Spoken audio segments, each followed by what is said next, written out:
Broadcast is now starting. All attendees are in listen-only mode.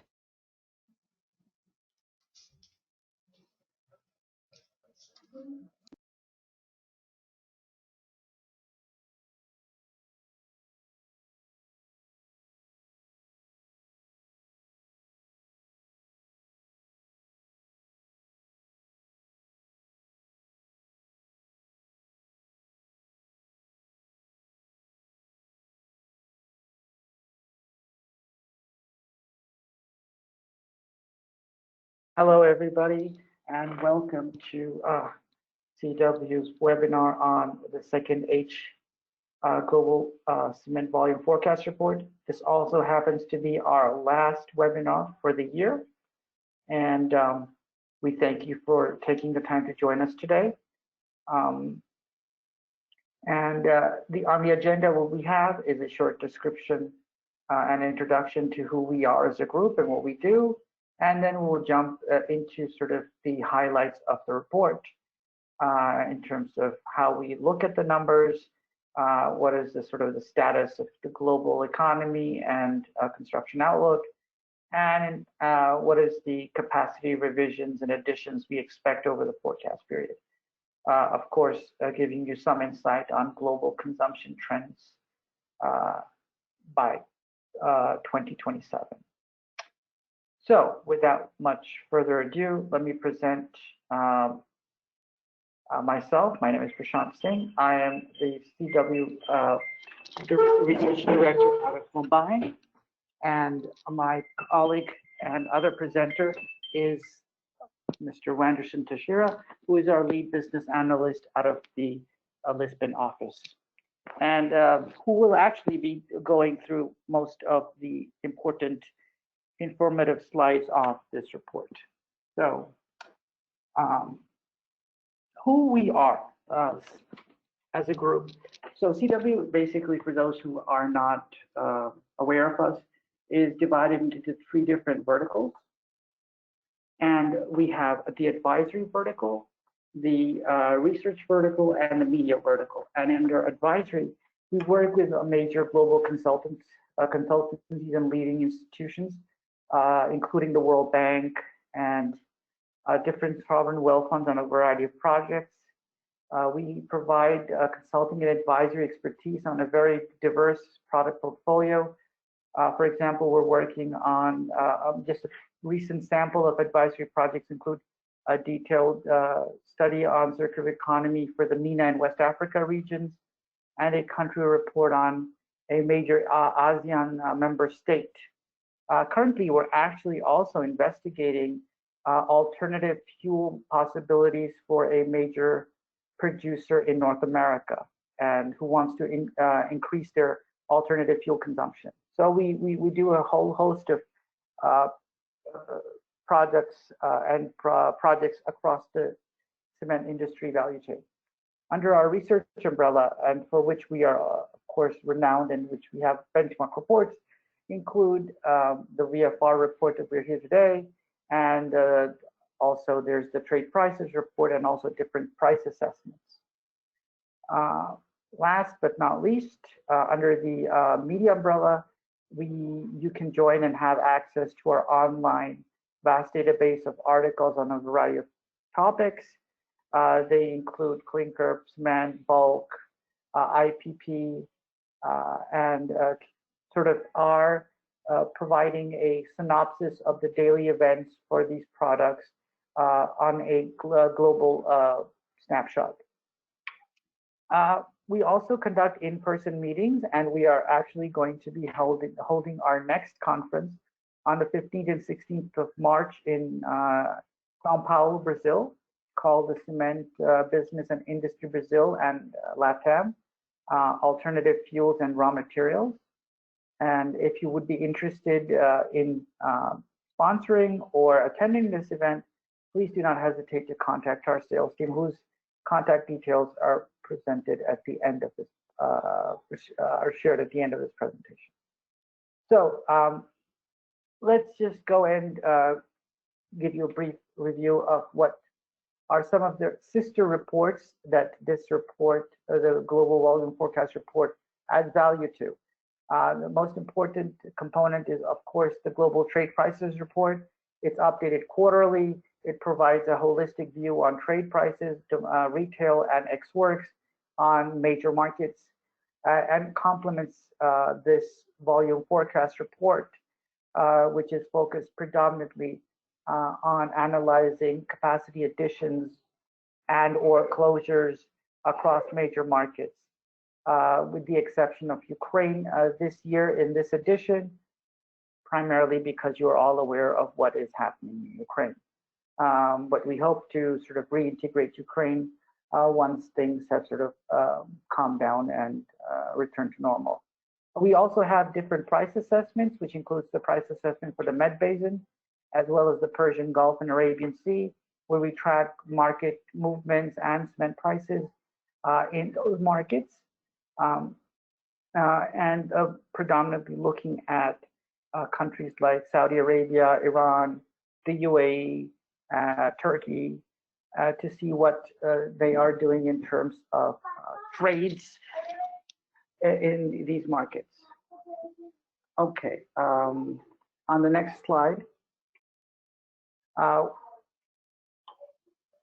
we have the GCPFR, and this basically includes and tries to give a description of what this report incorporates. And this is a twice yearly update. This is the more comprehensive version, the extended version. The first half update is a quantitative update. We provide detailed review on consumption, production, capacity utilization. We look at construction market forecasts. We look at politics.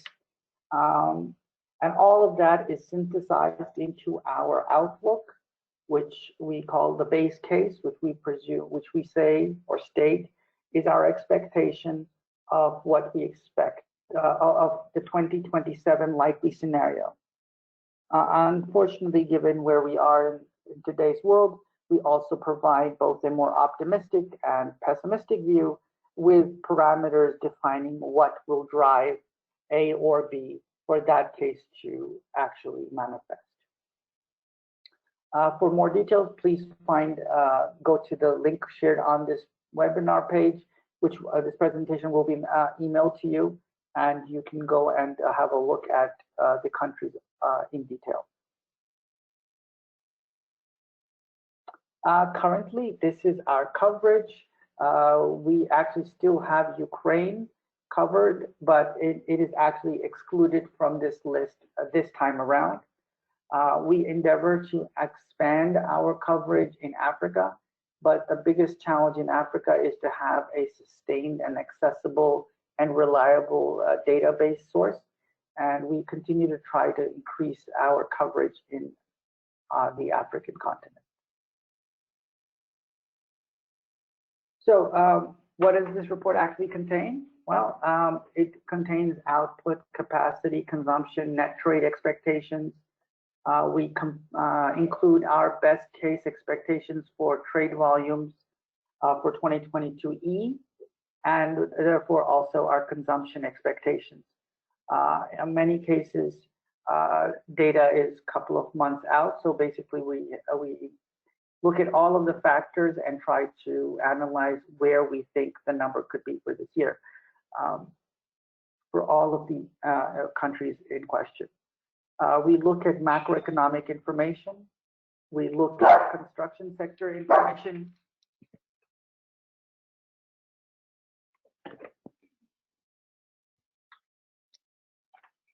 And you will excuse me for that intervention. We also look at regional forecasts that are then extrapolated into the global number.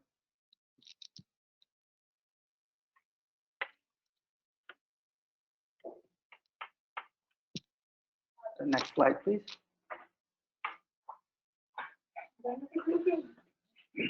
So this is the global economic outlook, and we would like to start off the presentation giving you an understanding of what is happening in this part of the sector.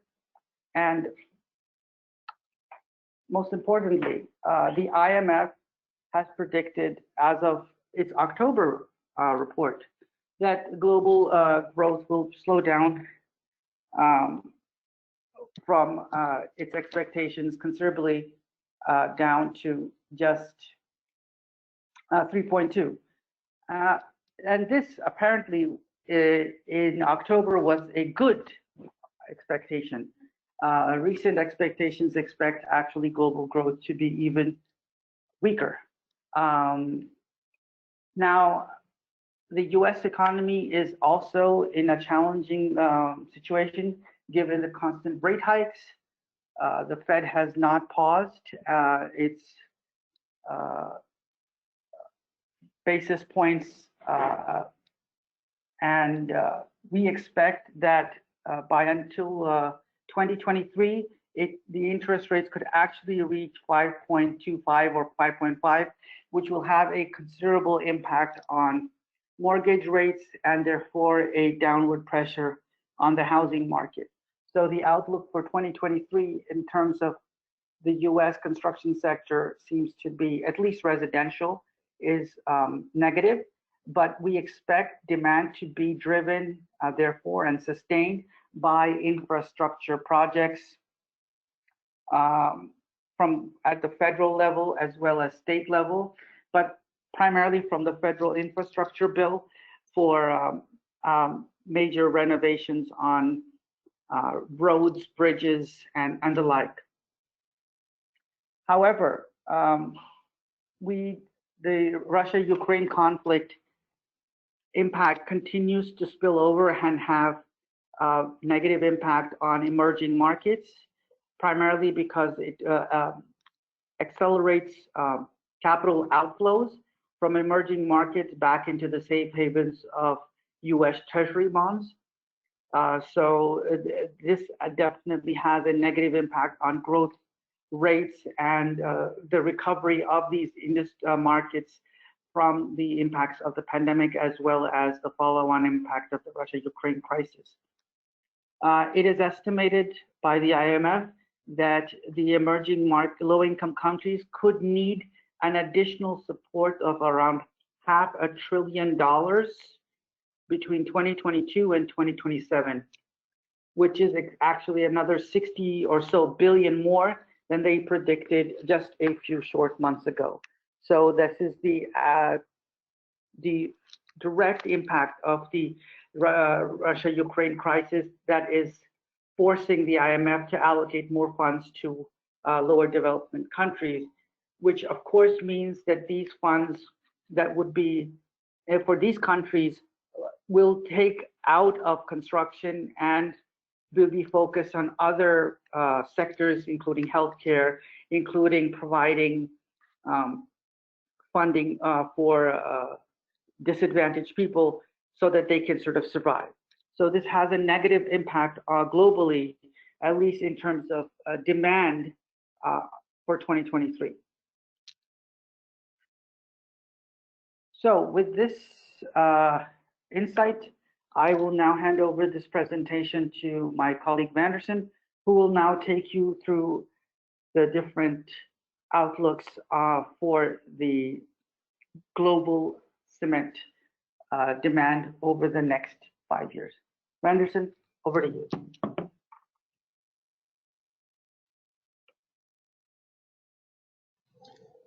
Thank you, Prasha, and good afternoon, everyone.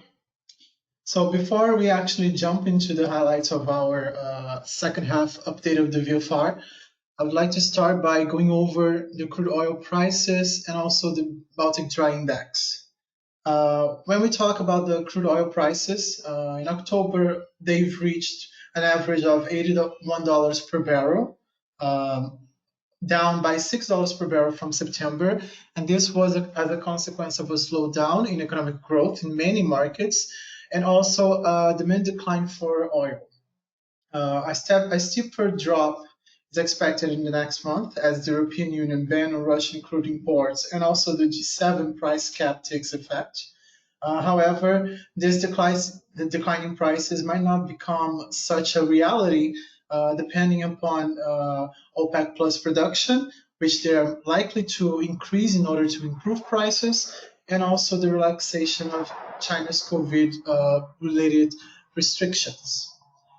Now, when it comes to the Baltic Dry Index, which it tracks rates for ships carrying dry bulk commodities, as of December 14th, yesterday, it has reached 1,401 points, increasing by 44 points, being boosted by higher rates in the Capesize, Panamax, and Supramax ships. The BDI has been posting significant drops since August, witnessing a steep decline of 30% in November. This steep decline was caused by lower grain shipments and also lower iron ore and steel output from China. For the outlook, the BDI remains uncertain as the dry bulk sector remains under pressure, with a lot of the soft steel environment impacting iron ore demand and overall Capesize activity. So for the next couple of months, we are going to see interesting movements from the Baltic Dry Index as well as the crude oil prices, which are the main indicators of how dry bulk commodities and how the economies are doing economically speaking. Now, next slide, we are now going to present the main highlights of the volume forecast report and the second half update. So in this first slide, we go over an overview of the global capacity revisions that we did in this update, comparing with the previous update released in May. As you can see in this slide, we have revised global capacity additions. This is given the current global economic scenario, where we see economies not only continue to face the effects of the pandemic, but also, on top of that, the effects of the Russia-Ukraine conflict, which has made many cement producers postpone some of the projects at least until 2023 or 2024. With that, we have a global revision of 59 million tons of capacity, with markets including China, Asia ex-China, and Western Europe witnessing the biggest declines, as you can see in our chart in this slide. When it comes to Chinese capacity, we expect these to continue to decline over the forecast period from 2022 to 2027 as the country rationalizes its total capacity. The Chinese government continues to tighten regulations on new production capacity, and in this process of introducing also rules of increasing ratio of old lines that have to be shut down before new ones can be built. So this basically drives up this capacity addition on a downward trajectory. When it comes to Asia ex-China, we expect to see in 2022 a total capacity addition of 32 million tons, with India and Pakistan being the markets that are expected to see the biggest capacity additions, not only this year, but also throughout the forecast period, as new players enter these growing markets. However, as you can see here in our capacity revision, we have revised downward by almost 33 million tons as well this year. When it comes to African markets, in 2022, they are expected to add about 15 million tons of production capacity, and overall, the region will likely add 25 million tons of capacity in the forecast period. In this region, we expect Nigeria and Senegal being the regional leaders in terms of capacity additions. When it comes to the Latin America markets, they are revised to add about 6 million tons of capacity in 2022. Argentina is going to be one of the markets to see the biggest capacity additions throughout the forecast period, being almost of them pushed back to 2023. And overall, the region is expected to add around 20 million tons of capacity between 2022 and 2027. So our current expectation in terms of global capacity is that it will rise by less than 1% from this year until 2027, being mostly affected by the reduced rate of capacity elimination in China and continued capacity additions primarily in Asia ex-China. When it comes to global consumption, as you can see here in the heat map, CW estimates that a decline of around 3% will happen this year for global cement demand, while global ex-China demand is expected to increase by 3%.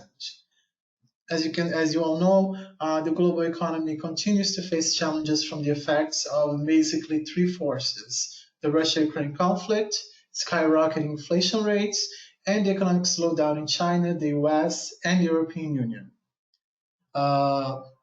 Chinese demand is likely to drag down overall consumption at a global level. And although the US is expected to see modest growth in demand, is expected to see an increase of more than 2% from 2022 to 2027 on the back of infrastructure projects. Infrastructure projects in the US are expected to see an investment of around $1.5 trillion in funds. And furthermore, the US is likely to also see additional import volumes from the rest of the world to meet this new demand. However, we have to have in mind that most of this investment that is being done, it's actually going to be only effective as of mid-2023. So with that, we see that this is a long process from going from the approval to the actual implementation of these investments in infrastructure projects. Meanwhile, in Latin America, in Brazil, cement demand is expected to be negatively impacted by higher costs caused by the Russia-Ukraine conflict this year, which has posed uncertainty in the domestic market and has greatly impacted energy prices. Also in the region, we have Bolivia, which is expected to be one of the main drivers of demand in the region in terms, of course, of growth, not in volumes. Bolivia demand is expected to be boosted by government spending on infrastructure.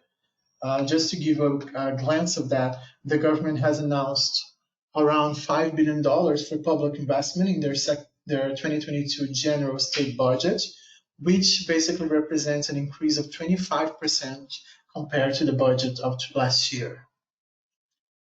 Now, moving on, we have India being the second largest cement market, expected to see a demand increase of around 8% this year. This is all on the back of infrastructure sector, and it's expected also to continue to grow until 2027 at a CAGR of around 7%. In Africa, we have markets like Algeria, Kenya, and Nigeria that are likely to have a demand increase this year and also throughout the forecast period, being boosted by government investments, mostly in infrastructure projects. So for this year, basically what we have is a global cement demand seeing a downgrade performance declining. This is mostly being impacted by China's consumption, which is likely to have a decline of more than 8% this year. And of course, as China accounts for more than half of the global consumption, any negative or positive outcome of this market has a drastic effect on overall demand. That's why we see global ex-China demand having a positive performance this year. And when, of course, you put China together to it, we have a downgrade of that. Moving forward, we have the regional cement demand comparison between last year and this year. As you can see, overall cement demand, as I mentioned, is expected to see a decline of 3%. We have regions like China, mentioned before, Eastern Europe and CIS driving this decline this year. On the other hand, we have regions, basically all of the other regions, to have a caveat of a positive performance this year. However, as you can see here in our chart, most of these regions, they will be a shadow of what they actually accomplished last year. We have here basically the only region seeing a positive outcome, a more positive outcome compared to last year, is basically the Middle East. So with that, the global ex-China demand is likely to see an increase of around 3%, being mostly driven by Asia ex-China and the Middle East. As I mentioned, about the Middle East, it's also important to note that among the regions, the Middle East is the only region where we expect to have a better performance compared to last year. And this is mostly because oil prices are rising, resulting, of course, in significant addition to government spending. Therefore, infrastructure projects are getting a large amount of this budget and these investments, boosting overall cement demand in the region. When it comes to Latin America, cement demand grew by around 11% last year, and this year is expected to see a more moderate performance, growing around 2%.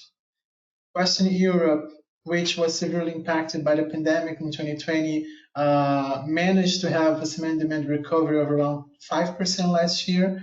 However, this year, due to the economic effects of the Russia-Ukraine conflict in many major markets, demand is expected to see a minor increase of around 2%.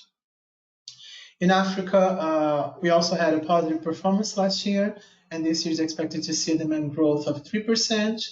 And in North America, we see cement demand expected to grow by 2% this year, being driven by Canada in terms of growth in our volumes, which is expected to see a growth of around 3%. Now, we decided to show in this slide a global consumption forecast revision.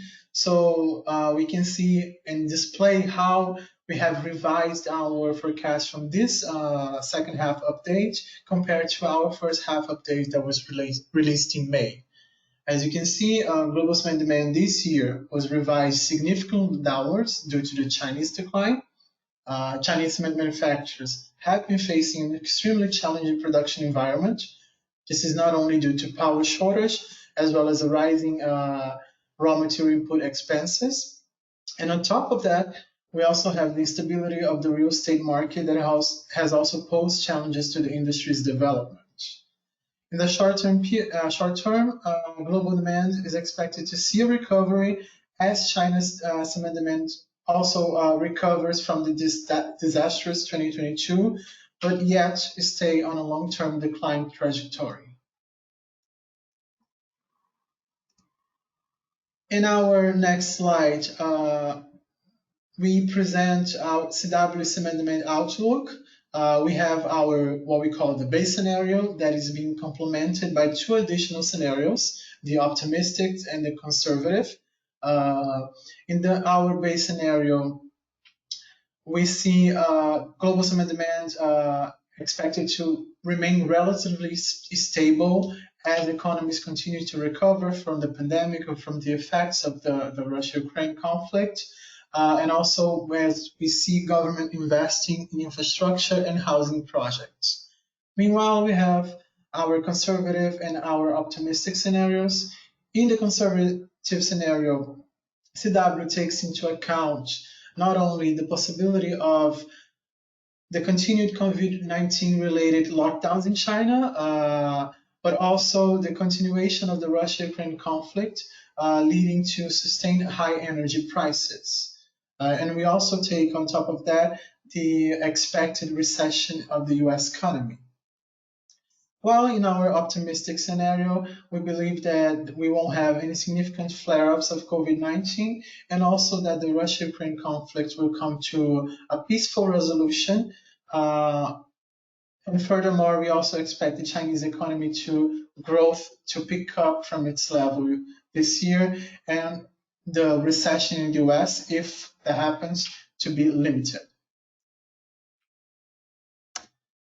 Now, to end our presentations, I would like to leave you with a few of our closing remarks. Basically, the economic growth is expected to continue to be impacted not only by geopolitical events, mostly the Russia-Ukraine conflict, as well as COVID-19 related restrictions. In terms of cement demand, in 2022, China and Eastern Europe's demand are expected to negatively impact the prospects for global cement demand this year. The Middle East is one of the regions to see the highest growth in consumption this year, being boosted by infrastructure investments. And we have total global demand expected to decline by more than 3% this year. And at last, in our forecast period, global ex-China demand is expected to grow over 4%. This growth is being driven mostly by Asia ex-China, with India, the Philippines, and Bangladesh being the markets in this region to have the best performance throughout the forecast period. So to end our webinar, I would like to thank you so much for your time and attention. We hope to see you next year in our next webinars, and we wish you a happy holidays. And thank you so much. We'll see you in our next webinar.